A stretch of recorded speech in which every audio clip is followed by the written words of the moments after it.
So നമുക്ക് ഐസറിന് ചോദിച്ചൊരു ചോദ്യമാണ് ഫിസിക്സിലെ. ഇതിൽ രണ്ട് കോൺസെപ്റ്റ് മിക്സ് ചെയ്തിട്ടാണ്. ഒന്ന് വെർട്ടിക്കൽ സർക്കുലർ മോഷനും വർക്ക് എനർജി പവറും. അപ്പോൾ ഇതെങ്ങനെ ചെയ്യണം നോക്കാം. ആദ്യം ഈ ക്വസ്റ്റ്യൻ ജസ്റ്റ് ഒന്ന് നോക്കി വിചാരിക്കുക, ഞാൻ പറഞ്ഞുതരാം. ഒരു സ്ട്രിങ്ങിൽ ഒരു മാസം ഇട്ടിട്ട് കറക്കി. അപ്പോൾ ടെൻഷൻ മിനിമം അവർ എത്ര 2 mg എന്ന് പറഞ്ഞിട്ടുണ്ട്. അതവിടെ എടുക്കട്ടെ, 2 mg. എന്നിട്ട് നമുക്ക് മാക്സിമം സ്പീഡാണ് ചോദിച്ചിട്ടുള്ളത്.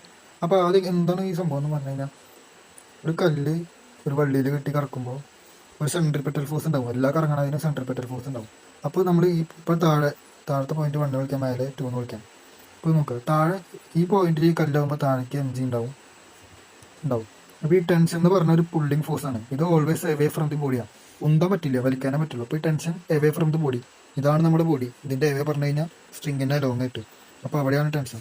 അപ്പോൾ സെൻട്രിപെറ്റൽ ഫോഴ്സ് എന്ന് പറഞ്ഞാൽ പുതിയൊരു സംഭവമല്ല. അത് സെൻട്രിപെറ്റൽ ഫോഴ്സ് എന്ന് പറഞ്ഞാൽ സെൻട്രലിലോട് അപ്ലൈ ചെയ്യുന്ന എല്ലാ ഫോഴ്സാണ് ഇത്. അല്ലാണ്ട് ഇത് പുതിയൊരു സംഭവമില്ല കേട്ടോ. അപ്പോൾ ഈ സെൻട്രിപെറ്റൽ ഫോഴ്സ് എന്ന് പറഞ്ഞാൽ എന്താ, ഈ ടെൻഷനിന് ഈ mg കുറയ്ക്കണതല്ലേ. ഈ പോയിന്റത്തെ കാര്യമായിട്ട് പറഞ്ഞു, mg താഴേക്ക് ടെൻഷൻ മേലേക്ക്. അപ്പോൾ സെൻട്രലിലോടുള്ള ഫോഴ്സ് എന്ന് പറഞ്ഞു കഴിഞ്ഞാൽ ഈ ടെൻഷനിന് ഈ mg കുറഞ്ഞാലാണ് അത് കിട്ടുക. കാരണം സെൻട്രിപെറ്റൽ ഫോഴ്സ് അറ്റ് പോയിന്റ് 1 എന്ന് പറഞ്ഞു കഴിഞ്ഞാൽ ടെൻഷന് mg കുറയ്ക്കുക.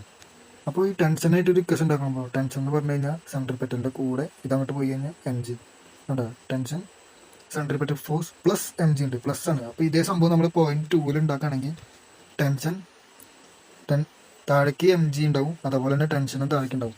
അപ്പോൾ സെൻട്രിപെറ്റൽ ഫോഴ്സ് എന്ന് പറഞ്ഞു കഴിഞ്ഞാൽ ടെൻഷൻ പ്ലസ് mg ആണ്. അപ്പോൾ ടെൻഷൻ്റെ ഇക്വേഷൻ ഉണ്ടാക്കുമ്പോൾ ഈ mg ഇങ്ങോട്ട് പോകുമ്പോൾ ടെൻഷൻ എന്ന് പറഞ്ഞു കഴിഞ്ഞാൽ സെൻട്രിപെറ്റൽ ഫോഴ്സ് മൈനസ് mg ഉണ്ടാവും. ഇതിൻ്റെ ഒരു സംഗതി കുറഞ്ഞു.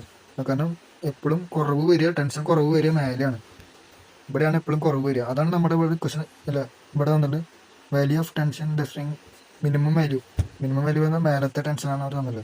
അപ്പോൾ അതിന് നമുക്ക് എന്താ മനസ്സിലാക്കേണ്ടത്, സെൻട്രിപെറ്റൽ ഫോഴ്സ് പറഞ്ഞു കഴിഞ്ഞാൽ mv²/r മേലത്തെ കേസാണ്. ഇപ്പോൾ ഇതാണ് വേണ്ടത്. ഇതാ mv² ടെൻഷൻ 2mg എന്ന് പറഞ്ഞിട്ട് പ്ലസ് mg, അങ്ങനെ 3mg കിട്ടി. ഒരു m കട്ടായി പോയി. ഈ v² എന്ന് പറഞ്ഞു കഴിഞ്ഞാൽ ഈ r അങ്ങോട്ട് പോയി കഴിഞ്ഞാൽ 3gr, ഇതാണ് v². അപ്പം മേലത്ത് ഇത് കിട്ടി. ഇനി നമുക്ക് താഴെയാണ് ഏറ്റവും സ്പീഡ് വരിക, അതെല്ലാവർക്കും അറിയാൻ വിചാരിക്കണം. ഇനി എങ്ങനെ ഉപയോഗിക്കുക, ഇത് ലെങ്ത് 6, ഇത് ലെങ്ത് 6. ഇനിയാണ് നമ്മുടെ വർക്ക് എനർജി പവർ വരുന്നത്. ഇപ്പോൾ പുറത്തുനിന്ന് ഫോഴ്സസ് ഒന്നും ആക്ട് ചെയ്യാത്തതുകൊണ്ട് ഇതിലത്തെ ടോട്ടൽ എനർജി കൺസേർവ് ആവും. കാരണം മേലത്തെ ടോട്ടൽ എനർജി താഴത്തെ ടോട്ടൽ എനർജി ഇക്വേറ്റ് ചെയ്യാം. മേലെ ഇതൊരു ഹൈറ്റിലല്ല നിൽക്കണം മേലെ എത്തുമ്പോൾ. കാരണം mg h എന്ന് പറഞ്ഞ 2r ഉണ്ടാവും. ഇത് radius 2r plus kinetic energy. ഇപ്പോൾ പൊട്ടൻഷ്യൽ പ്ലസ് കൈനറ്റിക്, മേലത്തെ കൈനറ്റിക് ചെയ്യുമ്പോൾ ഹാഫ് mv² നമ്മൾ ഇത് കണ്ടുപിടിച്ചത് 3gr. ഇത് അങ്ങോട്ട് ക്രോസ് മൾട്ടിപ്ലൈ ചെയ്യുമ്പോൾ 7mgr/2 എന്ന് വരും മേലത്തെ. ഈ താഴെ പൊട്ടൻഷ്യൽ എനർജി ഇല്ല, കാരണം ഹൈറ്റില്ലല്ലോ. പക്ഷെ വെലോസിറ്റി ഉണ്ട്, കറങ്ങി പോകില്ല. അതാണ് ഹാഫ്